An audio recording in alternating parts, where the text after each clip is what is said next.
Assalamualaikum warahmatullahi wabarakatuh. Tepang deui sareng simkuring Mang Endau di channel Koleksi Bobodoran Sunda. Simkuring bade macakeun pepeling basa Sunda mugia katampi ku pamirsa sadayana. Hampir kabeh jalma mun ditanya hayang beunghar teu, pasti jawabanna sarua hayang. Teka caritakeun jalma boga cita-cita hayang miskin, sok sanajan kaayan manehna miskin. Cek ajengan di lembur, jalma mah diciptakeun lain kudu beunghar, tapi kudu ibadah ka Gusti. Lain hartina ulah beunghar, da beunghar ge kudu.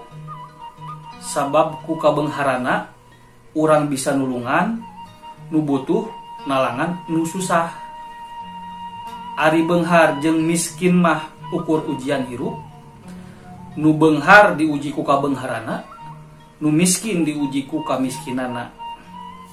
Tah di dieu bakal katingali saha jelma nu bisa lulus tinu ujian. Teu saeutik jalma beunghar tapi hirup na teu barokah. Nya kitu deui mun loba jalma miskin nu hirupna terus-terusan ngarak sula. Padahal rezekina mah geus aya nu nangtukeun moal pahili da masing-masing geus ditangtukeun takarana. Tah kulantaran urang mah teu apal ukuran rezeki nu geus ditangtukeunna, nya urang salaku manusia kudu ikhtiar ngadua jeung tawakal. Gusti mah moal ningali hasil, tapi proses usahana. Mun dianalogikeun rezeki manusia teh seperti dina gelas. Anggap we rezeki hiji jalma ngan ukur sagelas. Mun eta jalma terus-terusan usaha pikeun nambahan harta ku jalan nu teu halal, sarua jeung minuhan gelas anu atukna mudal. Taya guna sabab teu katampung da rezekina ukur sagelas, eta nu disebutna rezeki teu barokah. Sebalikna mun eta jalma loba sodakoh bari ikhlas sarua jeung nyaatan eta gelas, nyaeta rezekina baris ditambahan nepi ka sagelas deui. Eta nu disebutna ikhlas ngaluarkeun harta dina jalan bener.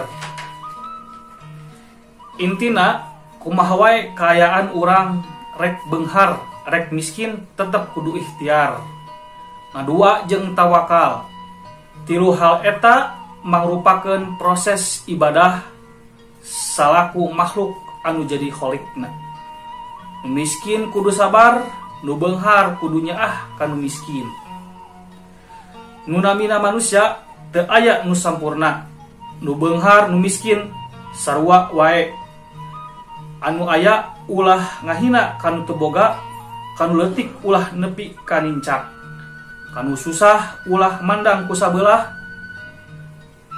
Rupa ukur populasan, harta ukur titipan. Mung sakitu pepeling Sunda nu tiasa didugikeun dina danget ayeuna, mugia tiasa katampi ku pamirsa sadayana. Hatur nuhun. Wassalamualaikum warahmatullahi wabarakatuh.